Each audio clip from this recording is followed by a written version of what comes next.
So the Rockets trying to remain calm this week as we welcome in Mike Robinson. You see him on the sidelines with the Toledo Rocket Radio Network. Mike Rob, are you calm this week for the Battle of I-75? This is the calm before the storm. You know, the biggest game, you throw the records out. Everybody in Northwest Ohio is going to be at this one.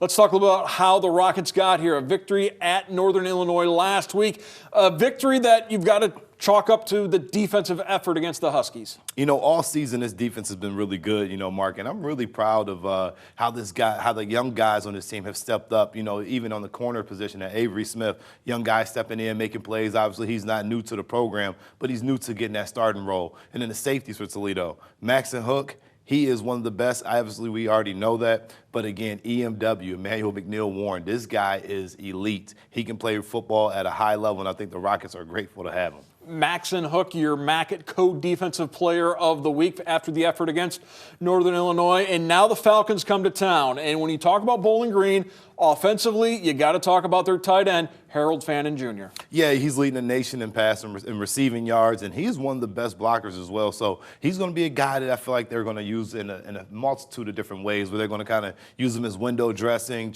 try to figure out how the defense is going to try to collapse on him and understand that. We do know that we have really good safeties that can play in the box, outside the box, so I don't think there'll be any mismatch nightmares. But in one-on-one situations, he's good enough to beat anybody on the defense.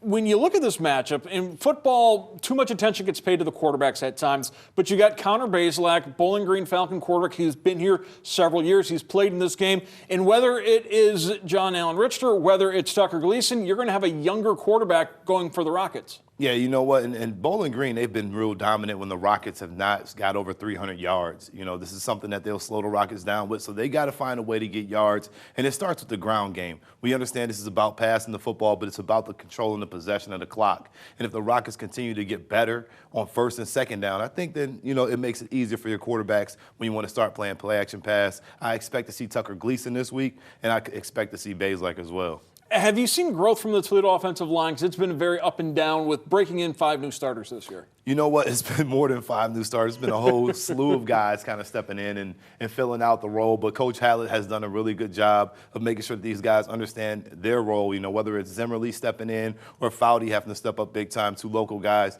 I think that this team is really starting to gel. As they see, more football, I feel like they get better. And for the Rockets, the future looks really, really good for them up front, because a lot of teams, you don't get to start off with just a whole new blank slate at the offensive line. But as the years come, in about 2 years, this is going to be one of the most dominant offensive lines in the country. Yeah, as we've detailed in the past, we've got Zimmerly brothers on both sides of this game, one at BG, one at Toledo. That speaks to the core of this rivalry, the fact that you've got a lot of guys who have played against each other in high school, have grown up, going to the same camps, know each other very well, and now they're playing against each other. So this is more just about the Toledo Bowling Green bragging rights. This is bragging rights inside 419, because these guys know each other, sometimes love each other, sometimes not so much love each other. I love it. You mentioned the Zimmerlys. This is a family that I know really well. I've known these kids since they were in 6th grade, and to see both of these guys compete at a high level against each other, they won't get any snaps against each other. But the point is, Mom,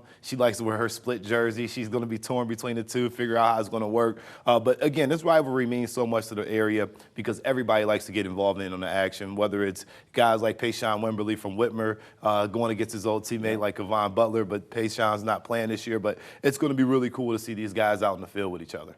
You look at this game, as big as this game always is when it comes down to Toledo Bowling Green, bigger picture-wise for the MAC championship, whoever loses this game probably is not going to be able to get to Detroit, so it's almost an elimination game.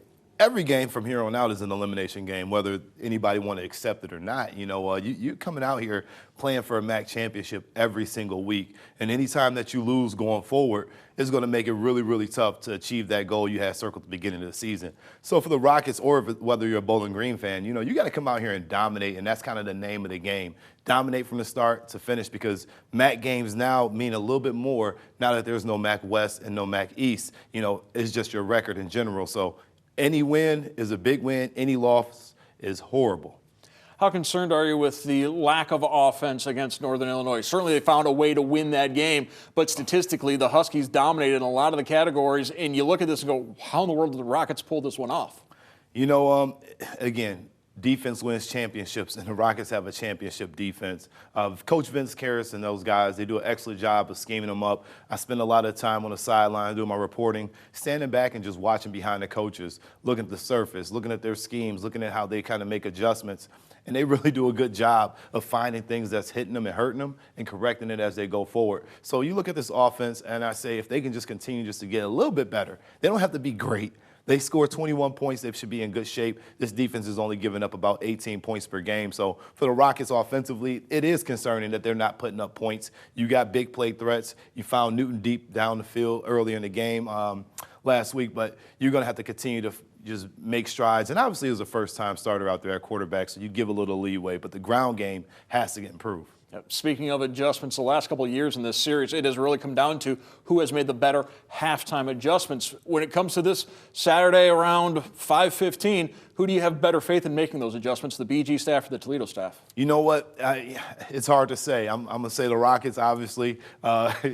They take care of me really well. But the main thing is when you look at it, I think Coach Vince Karras does a great job of making adjustments. And I usually think it comes from the defensive side. Offensively, they got to take care of the football. I thought they did a pretty good job of doing that at Northern Illinois. But it's about getting first downs and then touchdowns. And that's what the Rockets have been lacking over the past few weeks. And it will be a special weekend for Toledo regardless of what happens on the game Saturday, because it's the Varsity T Hall of Fame induction weekend. They'll have the ceremony on Friday night, and then at halftime of the game Saturday, they'll introduce all the honorees as well. So looking forward to that on Saturday. I want to thank Mike Robinson from the Toledo Rocket Radio Network. Mike Rob, thank you as always. Thanks for having me, Mark.